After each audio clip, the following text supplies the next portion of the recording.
ayan, for today's menu video, gagawa tayo ng tuna nuggets. Ayan, napakasimple lang ng ating tuna nuggets, no? So, ito yung ating mga recipe at ating isa-isahin. First of all, meron tayong tuna. Ayan, 155 grams na 41 pesos. Ayan. Mamaya, i-dry natin yung sabaw nito. At syempre, yung sabaw gagamitin din natin ito. Kahit konting sabaw lang yan. And then, meron tayong patatas. Dalawang maliit na patatas lang meron ako. So, nilaga ko na yan mga pangga, no? Yung ating patatas. Meron din tayong onion rings. Ayan, ginayat ko na yan. Pati yung bawang, sibuyas, pati carrots. Ayan, inano ko na rin yan siya. Parang binlend ko siya, tawag dito. Parang mini grinder ko siya. So, meron tayong breadcrumbs. Ayan. So, meron din tayong 2 tablespoon na cornstarch, 2 tablespoon na all-purpose flour. Kung wala kayong all-purpose flour, pwede na rin yung harina. Meron tayong pepper. Maglalagay din tayo ng konting magic sarap dyan at konting asin para sa balance na lasa ng ating tuna nuggets. At syempre, optional lang. Maglalagay din tayo ng cheese. Ayan, 20 pesos. So, i-grated din natin itong cheese mamaya at ihahalo din natin ito mga pala. So, ayan. Iyan lang yung ating recipe for today. So, una, imamash natin itong potato mga pangga. And then, after that, maghalo-haloin na natin yung ingredients. Ayan. Simulan na natin.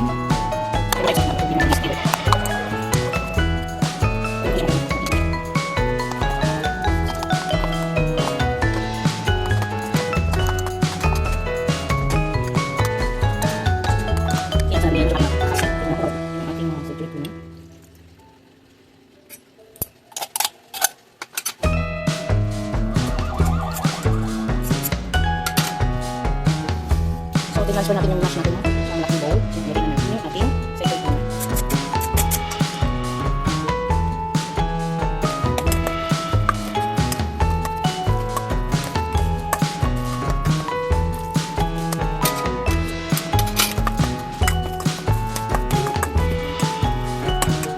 Kaya natin yung ipawas.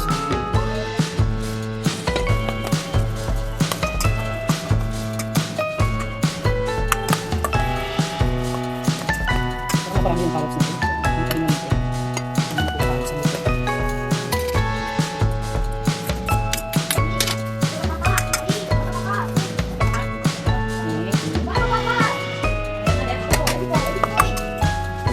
You wait lang. I always faster to mommy. Mommy is very old.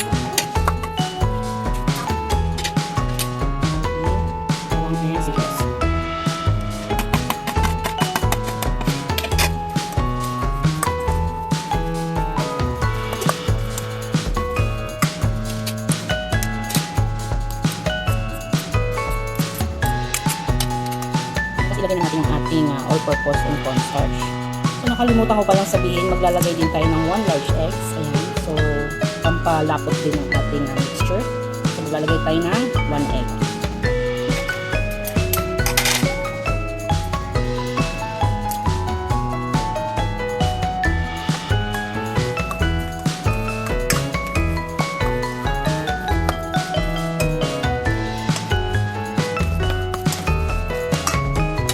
Din tayo ng sabaw ng ating century tuna. Siguro kahit mga 2 tablespoon. Check lang natin kung hindi masyadong malapsa. After that, lagay natin yung ating all-purpose flour.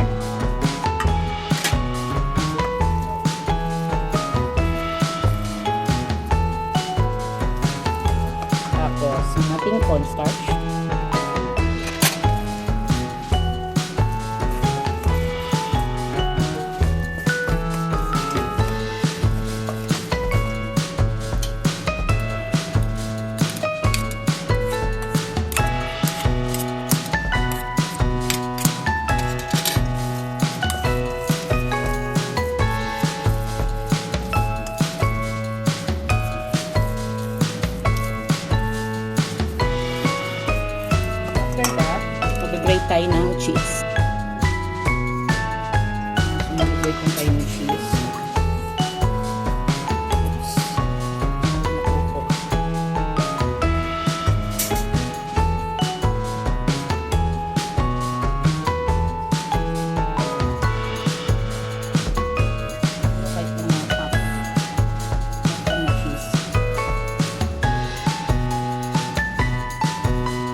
asin at magic sarap.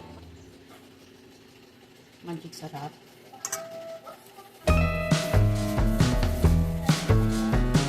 Rock salt.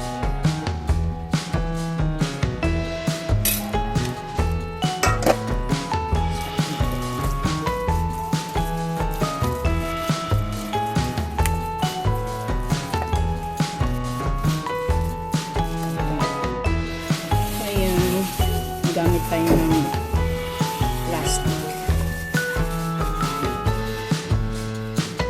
Takot tayo ng isang kutsara.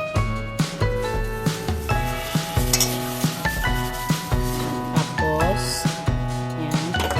Lagay natin sa breadcrumbs.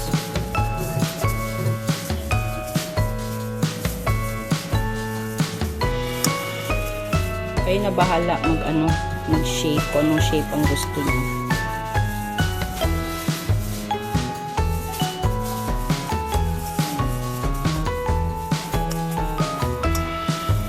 Medyo maano siya, tawag dito, malambot. Pero okay lang.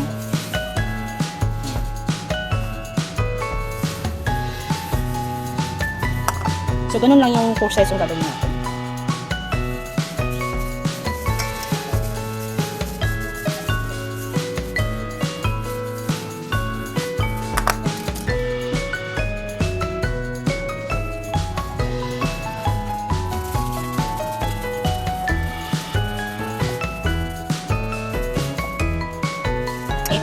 Panggal na nakagawa tayo ng 2, 4, 6, 8, 10, 12, 14, 16, 18, 20, 22, 23. Depende pa yan sa laki. Ito nga, makapal-kapal pa nga ito mga pangga. Hindi ko pa masyadong matansya. Kayo nang bahala. Kaya lang medyo watery siya. Siguro nadamihan ko ng sabaw ng Century. So, i-adjust nyo na lang mga pangga ha. Kayo na lang mag-adjust. So, ito ilalagay ko to sa ref. Tapos yung iba, lulutuin natin. And titignan natin kung anong lasa mga pangga. It's actually my first time to do this one.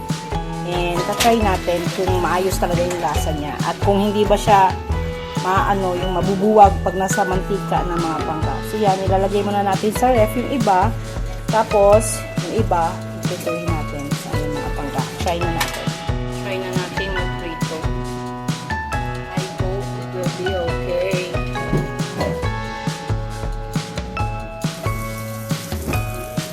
Nasa medium heat lang tayo mga pangga.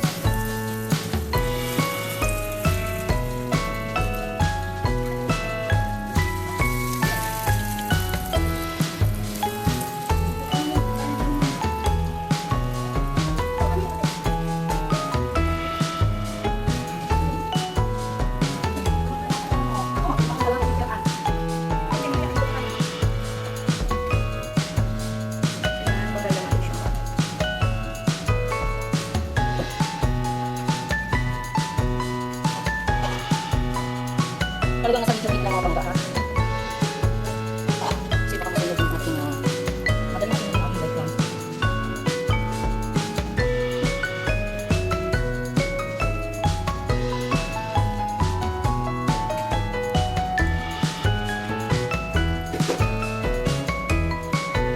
Pagkain natin.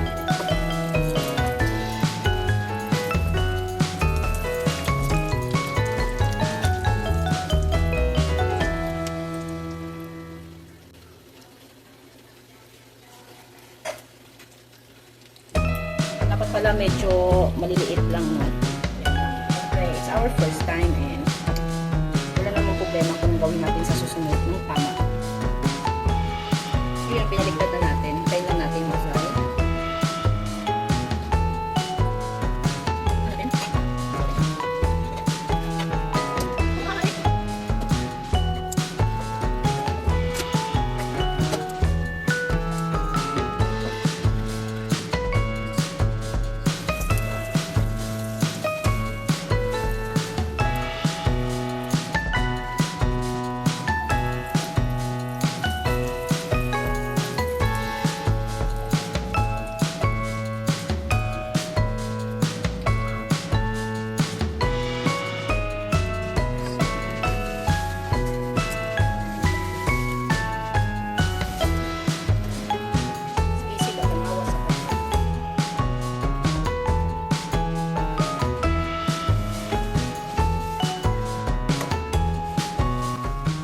mga pangga, luto na yung ating tuna nuggets. Ayan. So, konti lang siya mga pangga, no? Kasi yung iba nasa freezer. So, freezer ko muna siya mga pangga para hindi siya masira. And of course, ang tip natin dito mga pangga, ihulman nyo siya ng medyo maliit. Kasi sa akin medyo makapal. Pero okay na rin yan. Kami lang naman ang kakain. At saka, syempre, it's my first time to make this one. And of course, yung apoy natin mga pangga, medyo medium heat lang talaga. Kasi katulad nito, nabigla siya. Ayan, medyo nasunog. Pero okay lang. Kami lang naman ang kakain yan. So, ayan, napakasimple lang ang ating ginawang ulam na rin. At saka, syempre, parang merienda na rin mga pangga. So, yun, try natin mga pangga, no? Tingnan natin sa loob. Ayan yung loob niya. So, kitang-kita talaga yung sibuyas, carrots, yung onion ring yan. Ayan. So, titikman natin mga pangga, no?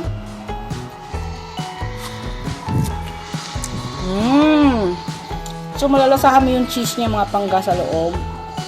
Kasi nilagyan natin siya ng cheese.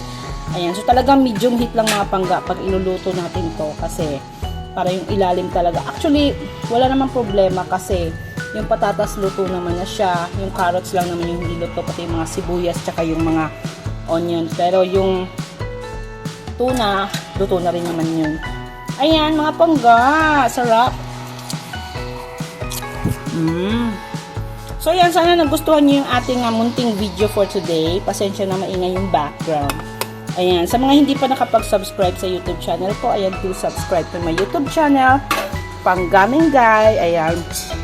And hit the notification bell para ma-update na tayo sa mga video na darating ko pa. Tayo o baka kayo, ayan. So, thank you mga pangga. Ingat kayo palagi. Bye!